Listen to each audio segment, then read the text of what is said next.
शेतकऱ्यांच्या विविध प्रश्नावर पुन्हा एकदा शेतकरी नेते बच्चूभाऊ कडू जे आहेत ते मराठवाड्यामध्ये आले आहेत। पहिला टप्पा त्यांचा तो विदर्भात झाला आणि विदर्भातल्या टप्प्यानंतर आता त्यांनी मराठवाड्यातल्या हिंगोली जिल्ह्यापासून दुसऱ्या टप्प्याला सुरुवात केली आहे।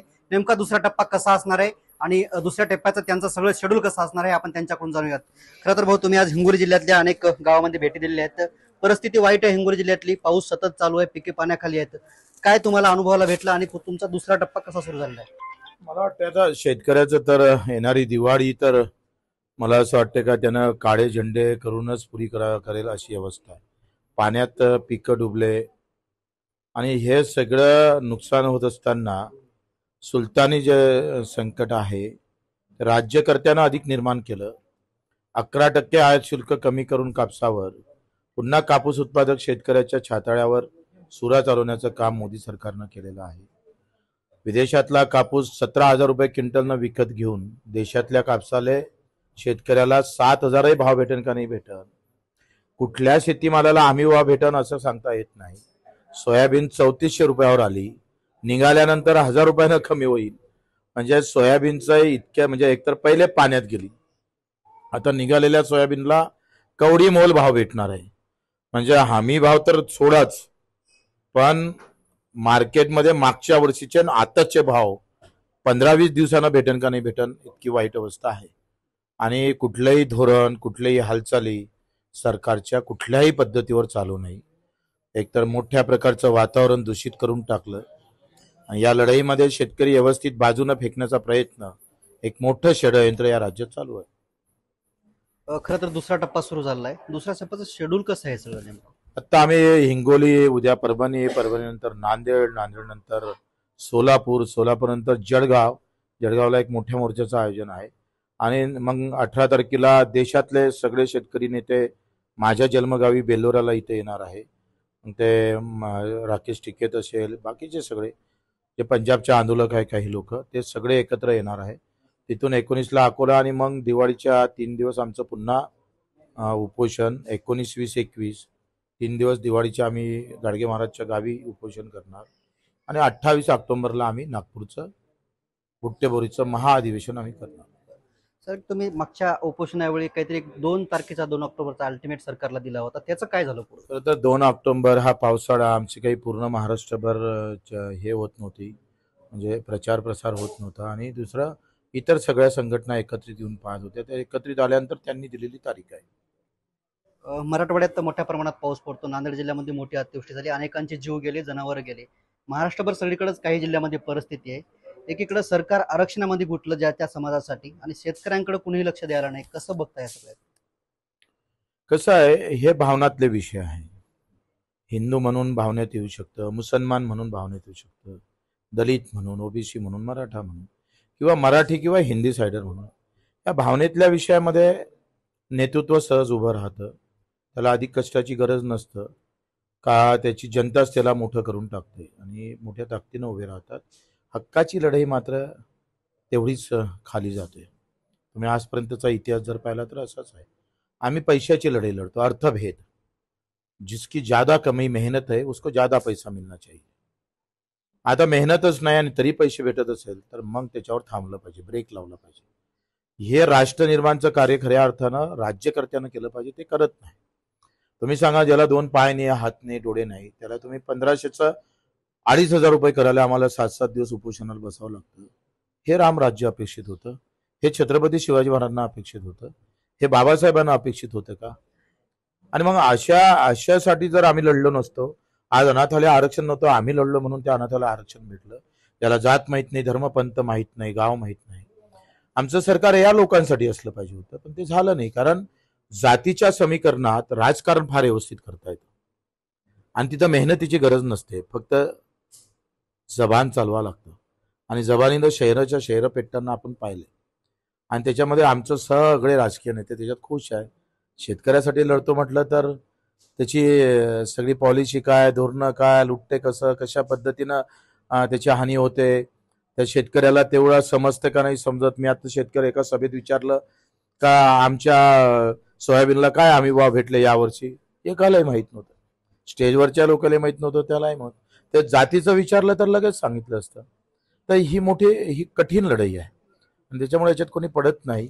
कुठेतरी भाऊ आरक्षण ज्या त्या समाजासाठी महत्वाचा विषय आहेच, पण शेतकरी हा खूप महत्वाचा आहे ना. शेतकरी टिकला तर देश टिकल.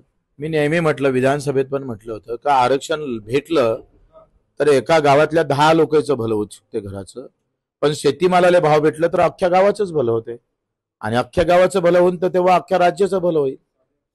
आज जी विषमता आहे ना, इथं आर्थिक विषमता आहे, ही लढाई पैशाची लढाई आहे, आणि पैशाच्या लढाईमध्ये आम्ही कमी पडतोय. शेतकरी, शेतमजूर, काम करणारा, कष्ट करणारा वर्ग किंवा लहान व्यापारी हा कमी पडत आहे. तुम्ही सांगा, आज काही व्यापार अदानी अंबानीनं खाल्ले ना लहान व्यापाराचे, तो मेला ना तिथं. आणि मग ही जी पैशाची लढाई आहे ना, ही खऱ्या अर्थानं आम्हाला लढता आली पाहिजे. त्या हक्काच्या लढाईसाठी आम्ही उतरलो पाहिजे, पण ती थोडी कठीण आहे, पण आम्ही करू, प्रयत्न करू. तुम्ही शेतकरी कर्जमाफीचं टॅगलाईन आहे तुमच्या या सगळ्या आंदोलनाची. शेतकरी वाट बघतायत की आम्हाला कर्जमाफी कधी मिळेल. बँकर्स त्यांच्या घराकडे नोटीस पाठवतात. अशामध्ये शेतकऱ्यांना काय आपला दिलासा असणार आहे? जे जे बँक नोटीस पाठवत असन तिथे इथं सगळ्या शेतकऱ्यांनी त्या बँकेच्या ऑफिस समोर जाऊन बसायचं. पहिली गोष्ट तिथं ते उघडं केलं पाहिजे. नीरव मोदी पयाला तुम्ही काही केलं नाही, अजूनही त्याचा काय पता लागला नाही. 18 लाख कोटी रुपये तुम्ही 200 उद्योगपतींचे माफ केले. त्याच्यासाठी तुम्ही आम्ही पाहतो, आमच्यासाठी तुमचा सरकारचं मन दुखत नाही. आणि 2 लाख आणि 3 लाख असणाऱ्या शेतकऱ्याला घरी नोटीस पाठवून त्याला आत्महत्येस प्रवृत्त करत असेल तर वेळ आली तर त्या मॅनेजरच्या कानपडीत सुद्धा मारू. त्या बँकेचे जे जे मुंबईत ऑफिस आहे तिथले जे वरिष्ठ अधिकारी आहेत त्यांना पण धुलाई आम्ही करणार आहोत. ज्या आंबोड्यामध्ये यवतमाळ जिल्ह्यातल्या तुमची मोठी सभा झाली होती, तुम्ही पैदल तिथे गेले, शेतकरी मोठ्या प्रमाणात, त्याच यवतमाळ जिल्ह्यामध्ये आज राज्याचे मुख्यमंत्री आले होते. त्यांनी शेतकऱ्यांना आश्वासन दिलं की आम्ही शेतकऱ्यांना सर्वोत्तम मदत करू, शेतकऱ्यावर वाऱ्यावर सोडणार नाही, असं त्यांनी तिथं शेतकऱ्यांना बोललं. तर बोलण्याची भाषा वेगळी आहे देवेंद्रजी.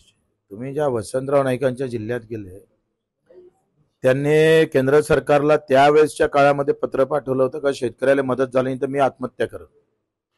या देशातला पहिला मुख्यमंत्री असेल का नाही त्यांनी शेतकऱ्यासाठी आत्महत्येची भाषा बोलली, आणि हे आत्महत्या करायला लावते. यांच्या बोलण्याला अर्थ काय, काय अर्थ आहे? आम्ही मदत करू का केली नाही आतापर्यंत? 15 दिवस झाले ना दुष्काळ पडून. तिथे शेतकऱ्याच्या शेतात पाणी झाले, 15 दिवस झाले, साधा पंचनामा झाला नाही, आणि बगर पंचनाम्याची मदत करणार? किती लबाड बोलायचं. एक 15 वर्षापूर्वी खताचे रेट आणि आत्ताचे रेट हे शेतकऱ्यांना सगळं पुरत नाही, शेतकऱ्यांना उरत नाही. एकीकडे मालाला भाव नाही, दुसरीकडे रासायनिक खते असतील किंवा बी बियाण्याचे रेट वाढलेले आहेत. अशात शेतकरी जे आहेत ते आपली स्वतःची शेती सावकाराकडे गहाण ठेवतात, सावकार शेत खरेदी करतो. अशा सावकारांना काय आपली वचक राहणार आहे? असे जर सावकार असन, अव्वाचे सव्वा घेत असन तर आम्हाला सांगा. माझ्यावर पहिले 350 गुन्हे दाखल आहे. काही गुन्हे सावकारासाठी करू. आणि शेतकरी कसा आहे, पाऊस जास्त आला तरी मरतोय, पाऊस कमी आला तरी मरतोय.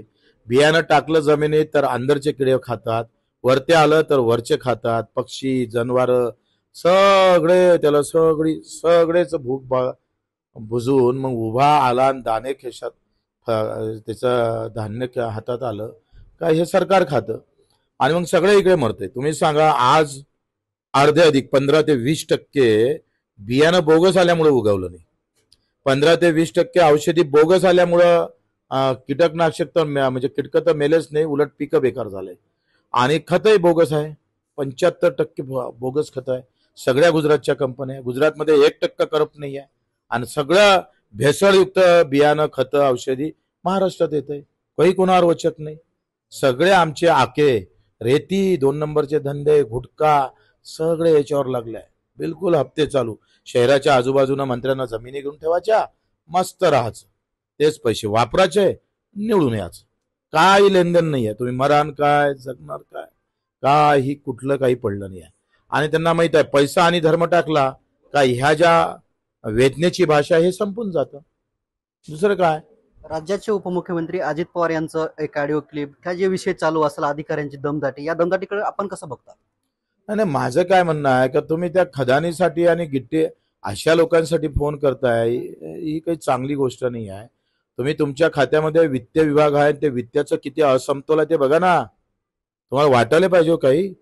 तुम्ही एक सांगा, तुम्हाला त्या दिव्यांगाला 6-6 महिने पगार भेटत नाही, निराधारांना पैसे भेटत नाही, घरकुलाचे पैसे 4 महिने झाले, 6-6 महिने झाले, अर्ध घरकुल बांधून ठेवलं, उरलेले घर पैसे भेटले नाही म्हणून व्याजानं आणले. 1,20,000च्या घरकुलासाठी त्यांना 50,000 व्याजानं आणले, त्याचे 2 लाख रुपये व्याजात गेले. काय प्रकार आहे? 1 लाख 1.25 लाख सबसिडी तर दूरच, उलट अंगावर 2 लाख रुपये व्याज झालाय.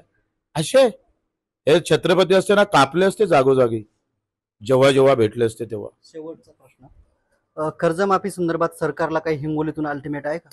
28 तारीख ऑक्टोबरला आम्ही नागपूरच्या बॉर्डरवर जाऊन पोहोचू. निश्चितच शेवटे बच्चूभाऊ कडू यांनी विविध प्रश्नावरती जे आहे ते प्रतिक्रिया दिली आहे. कॅमेरामॅन ज्ञानेश्वर वानखेडे, मी रमेश चेंडके, TV9 मराठी, हिंगोली.